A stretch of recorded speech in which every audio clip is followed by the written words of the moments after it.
ಎಲ್ರಿಗೂ ನಮಸ್ಕಾರ ಸ್ನೇಹಿತರೆ. ಈ SIR ಫಾರ್ಮನ್ನು ಯಾವ ರೀತಿಯಾಗಿ ಫಿಲ್ ಮಾಡಬೇಕು ಅನ್ನಲಿಕ್ಕೆ ಸಂಬಂಧಪಟ್ಟಾಗ ಈಗಾಗಲೇ ಸಾಕಷ್ಟು ವಿಡಿಯೋಗಳು ಅಪ್ಡೇಟ್ ಆಗ್ತಾ ಇದೆ.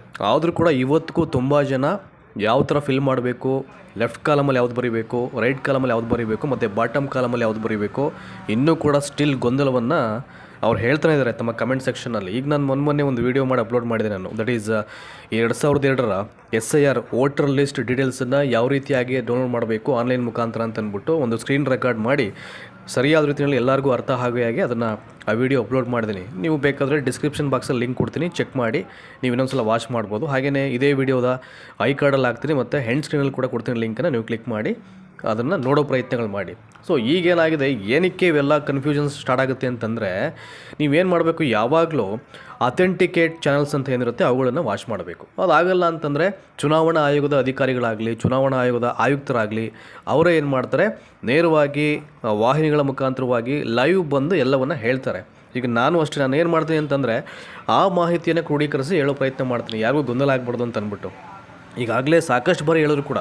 ಆಮೇಲೆ ಇನ್ನೊಂದು ಬಂದಿರತಕ್ಕಂಥ ಮಾಹಿತಿ ಏನು, ಈ BLOಗಳ ರೆಸ್ಪಾನ್ಸಿಬಿಲಿಟಿ ಏನಿರುತ್ತೆ ಅಂತಂದರೆ, ಯಾವುದೇ ಕಾರಣಕ್ಕೂ ಅವರು ಈ ಯಾವುದಾದ್ರು ಒಂದು ಕಡೆ ಕೂತ್ಕೊಂಡು ಫಾರ್ಮನ್ನು ಕಲೆಕ್ಟ್ ಮಾಡೋದಾಗಲಿ ಅಥವಾ ಇನ್ಫಾರ್ಮೇಷನ್ ಕೊಡೋದಾಗಲಿ ಮಾಡೋ ಹಾಗಿಲ್ಲ. ಅವರು ಆ್ಯಕ್ಚುಲಾಗಿ ಪ್ರತಿ ಮನೆಗೆ ಬಂದು ಅವರು ಮಾಹಿತಿಯನ್ನು ಕೇಳಿ ಅವ್ರ ಹತ್ರ ಇರತಕ್ಕಂಥ ರೆಕಾರ್ಡ್ಸನ್ನು, ಹಳೆಯ ರೆಕಾರ್ಡ್ಸನ್ನು ಬಳಸ್ಕೊಂಡು ಅವರು ಮನೆಯವರ ಸಮ್ಮುಖದಲ್ಲೇ ಫಿಲ್ ಮಾಡಿ, ಸೊ ಒಂದನ್ನು ಈಸ್ಕೊಂಡು ಇನ್ನೊಂದನ್ನು ಸೈನ್ ಮಾಡಿ ಇಟ್ಕೊಳ್ಬೇಕಾಗುತ್ತೆ. ಅಂದರೆ ಎರಡೂ ಫಾರ್ಮ್ಗೂ ಸೈನ್ ಆಗಬೇಕು ಅವರು. ಅದರಲ್ಲಿ ಒಂದು ಅವ್ರು ಇಟ್ಕೊಳ್ತಾರೆ, ಇನ್ನೊಂದನ್ನು ನಮಗೆ ಕೊಡ್ತಾರೆ. ಸೊ ನೆಕ್ಸ್ಟು ಫ್ಯೂಚರ್ ಡೇಸಲ್ಲಿ ರೆಫರೆನ್ಸ್ಗೋಸ್ಕರ ಸೊ ಒಂದು ಫಾರ್ಮನ್ನು ಇಟ್ಕೊಳ್ಬೇಕಾಗುತ್ತೆ. ಯಾಕೆಂದರೆ ಫಸ್ಟು ಆಗಸ್ಟ್ 5ಕ್ಕೆ ಒಂದು ಲಿಸ್ಟು ಬಿಡುಗಡೆ ಆಗುತ್ತೆ. ಅದಾದ ನಂತರದಲ್ಲಿ ಅಬ್ಜೆಕ್ಷನ್ ಫೈಲ್ಗೆ ಅವಕಾಶ ಇದ್ದರೆ ಸೊ ಆಫ್ಟರ್ವರ್ಡ್ ನೆಕ್ಸ್ಟು ಅದು ಬಿಟ್ಟು ಇನ್ನೊಂದಷ್ಟು ದಿನ ಆದಮೇಲೆ ಸೊ ಫೈನಲ್ ಲಿಸ್ಟ್ ಅನೌನ್ಸ್ ಮಾಡ್ತಾರೆ. ಅಲ್ಲಿವರೆಗೂ ಆ ಫಾರ್ಮ್ಯಾಟ್ಸ್ ನಾವೇನು ಫಿಲ್ ಮಾಡಿರ್ತೀವಿ ವಿತ್ ಅವರು ಸೈನ್ ಹಾಕಿರ್ತಕ್ಕಂಥದ್ದು, ಅಲ್ಲಿವರೆಗೂ ಅದನ್ನು ನಾವು ಇಟ್ಕೊಳ್ಳೇಬೇಕಾಗತ್ತೆ. ಇದು ಒಂದು ಭಾಗ. ಇನ್ನೊಂದು ಕಡೆ ಏನಾಗ್ತಿದೆ, ಈಗ ನಾವು ನೋಡಿರೋ ಮಟ್ಟಿಗೆ ಹಳ್ಳಿಗಳಲ್ಲಿ ಈಗ ಅಂಗನವಾಡಿ ಕೇಂದ್ರಗಳಿಗೆ ಜನ ಭೇಟಿ ಕೊಡ್ತಾರೆ, ಜಸ್ಟ್ ಬರೀ ಫೋಟೋ ಮಾತ್ರ ಕೊಡ್ತಾ ಇದ್ದಾರೆ ಅವರು. BLOಗಳು ಸುಮ್ಮನೆ ಅದನ್ನು ಈಸ್ಕೊಂಡು ಕಲೆಕ್ಟ್ ಮಾಡ್ತಾ ಇರ್ತಾರೆ. ಅವ್ರೇನು ಹೇಳೋದು, ನಾವು ಫಿಲ್ ಮಾಡ್ತೀವಿ ಅಂತಂದರೆ, ಇನ್ ಕೇಸ್ ಏನಾದ್ರು ತಪ್ಪಾಗಿ ಫಿಲ್ ಮಾಡಿಬಿಟ್ಟು ಬೇರೆಯವ್ರಿಗೆ ಅದನ್ನು ಅಲೆಯೋ ಥರ ಮಾಡಿದ್ರೆ ಅವ್ರ ಜವಾಬ್ದಾರಿ ವಹಿಸ್ಕೊಳ್ಳಲ್ಲ.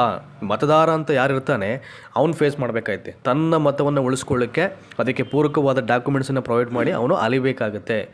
ಇದು ಆಗ್ತಾರೆ. ದಯಮಾಡಿ ಅಥೆಂಟಿಕೇಟ್ ವಾಹಿನಿಗಳು ಏನು ಹೇಳುತ್ತೆ ಅವುಗಳನ್ನು ವಾಚ್ ಮಾಡಿ, ನಿಮ್ಗೆ ಎಲ್ಲೂ ಗೊಂದಲ ಆಗಲ್ಲ. ಈಗ ನಾನು ಒಂದು ವೀಡಿಯೋ ಕಲೆಕ್ಟ್ ಮಾಡ್ತೀನಿ. ಈಗ ಅಂದರೆ ಜಗದೀಶ್ ಸರ್ ಅಂತ ಅಂದ್ಬಿಟ್ಟು ಆಯುಕ್ತರು ಅವರು, ಗ್ರೇಟರ್ ಬ್ಯಾಂಗ್ಳೂರ್ ಅಥಾರಿಟಿ ಅವರೇ ಹೇಳಿದ್ದಾರೆ.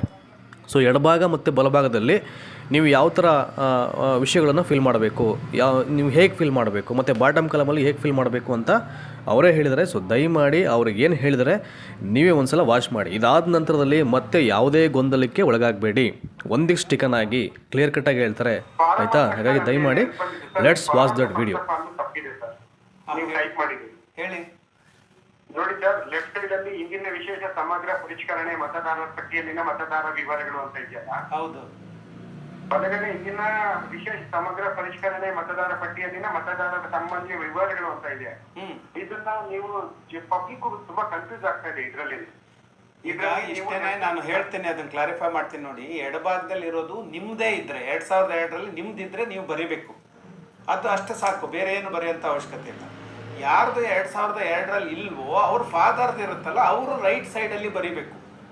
ನನ್ನ ತಂದೆಯವ್ರದ್ದು ಇಂಥ ಮತದಾರ ಪಟ್ಟಿಯಲ್ಲಿ ಇಂಥ ಪಾರ್ಟಲ್ಲಿ ಇಂಥ ಕಡೆಗಿದೆ ಅಂತ ನೀವು ಬರೆದ್ರೆ ಸಾಕು. ಕನ್ಫ್ಯೂಷನ್ ಏನು ಪ್ರಶ್ನೆನೇ ಇಲ್ಲ. ಎಡಭಾಗದ್ದು ನಿಮ್ಮದೇ 2002ರಲ್ಲಿದ್ದರೆ, ಬಲಭಾಗದಲ್ಲಿ ನಿಮ್ಮದು ಇಲ್ಲ ಅಂತ ಅಂದರೆ ನಿಮ್ಮ ಫಾದರ್ದು ಯಾರಿದ್ರು, ನಿಮ್ಮ ಫಾದರ್ ಇದ್ದರೆ ಅವ್ರದ್ದು ಬರೀಬೇಕು.